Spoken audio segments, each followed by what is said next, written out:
What we're going to do is show you how your nervous system controls and coordinates every cell, tissue and organ in your body, and how chiropractic care can help you achieve and maintain your maximum health potential.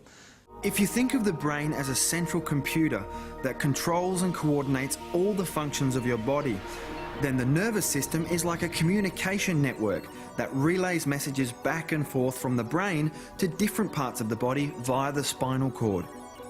The spinal cord is a long bundle of nerve tissue which extends from the lower part of your brain down through your spinal column.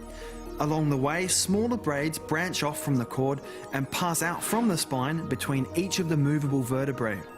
These braids divide again and again into tiny nerve fibres and fill the entire body, going to each cell, organ and tissue. Every human has an estimated 15 billion nerve cells, sending and receiving messages through the spinal cord. Now, our nervous system is extremely delicate, so what protects it? Our spine. This is what a normal healthy spine looks like. It has 24 movable vertebrae, each working with the one above and below it. A disc separates the vertebrae and acts like a shock absorber and a spacer for the nerve. So why is a healthy spine so important? Well, it protects the spinal cord and the delicate nerve tissue and allows us to bend, flex, twist and move freely without compromising the nerves. If the spine is not moving freely, it's referred to as a vertebral subluxation complex, or for short, a subluxation. Is that right? Subluxation. Is there another word we can use for that? No? Okay. This is when two or more vertebrae have lost their normal motion and or position. This can cause interruption to the normal nerve flow and interfere with the communication from the brain to the body and from the body back to the brain. Research at the University of Colorado found that it only took between 8 to 10 millimeters of mercury pressure to reduce the nerve supply by up to 60%. That's about the weight of a small coin. Compression can exist without pain, so that means where the nerve goes to can be robbed of up to 60% of its nerve supply and you may not even feel it. This is what is referred to as a silent subluxation. Even slight pressure on the nerves can alter the quality or quantity of the messages being sent. It can slow it down. It can speed it up. Or it can distort the nerve messages to and from the brain. At the tissue and cellular level, the interrupted flow is sometimes inadequate for the demands of the body. As you've just experienced, when there's a communication breakdown, it's really hard to understand the message. So what happens when you have a subluxation? That area can start to degenerate in as little as 2 weeks. This degeneration causes scar tissue to develop, which leads to more scar tissue. This degenerative process can continue as long as the immobilization is present, and this type of degeneration is preventable. Spinal degeneration has nothing to do with how old you are. You can be 60 years old and have a perfectly healthy spine, or you can be 10 and have a spine that's already showing signs of degeneration. It all depends on how and when the subluxation occurred. Subluxations can interfere with normal communication between the brain and the body. So, for example, the nerve supply from your neck goes to the immune system, pituitary glands, sinuses, face, middle and inner ear, eyes, tonsils, teeth, neck and shoulder muscles.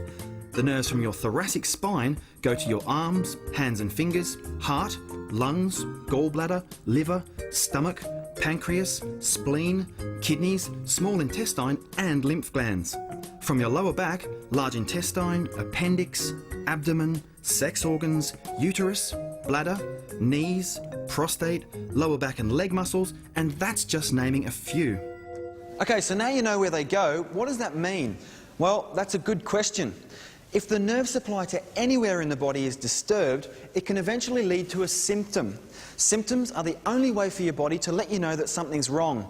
So let's go back to the same spine again.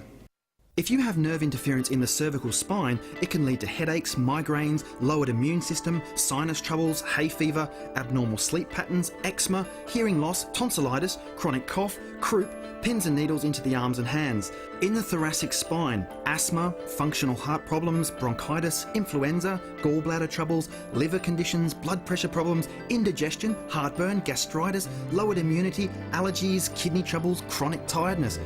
In the lower back, constipation, menstrual problems, bedwetting, knee problems, sciatica, backache, poor circulation, swollen ankles, weakness into legs and cramping. Wow, I'm out of breath. And that's naming only a few. Did you know that less than 10% of your nervous system perceives pain? So quite often, by the time pain and symptoms appear, the nerve interference could have been present for months or even years. Think about when a person has a heart attack or a stroke.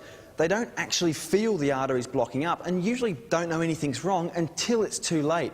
Painkillers and anti-inflammatories can cover up the symptoms, but they don't get to the cause of the problem. By masking these symptoms, it allows the problem to continue to develop silently until there's a major health crisis. We all know about the damaging side effects that can occur from long-term drug use. So why continue filling your body with drugs to hide the cause of the problem? Now you might be wondering what causes subluxations to occur.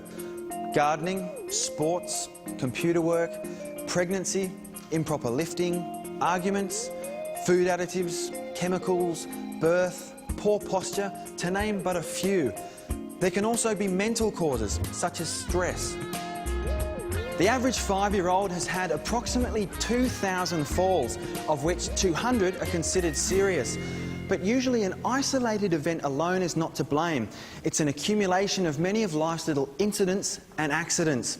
Recent research has found that in births that required intervention by a doctor, which means they used forceps, suction or excessive force, 95% had upper neck injuries. So it's a smart decision to have your child assessed at an early age. So the chiropractor's job is to locate and correct spinal interference so your nervous system can perform at its own optimal level. Remember, the immobilised area will degenerate at a faster rate than the area with good balance and movement. Fortunately, with the right care and by mobilising these areas and creating good alignment, the body can begin to slow, stabilise or reverse the degenerative process. Chiropractors assist the healing process by re-establishing the nerve flow to its optimum level.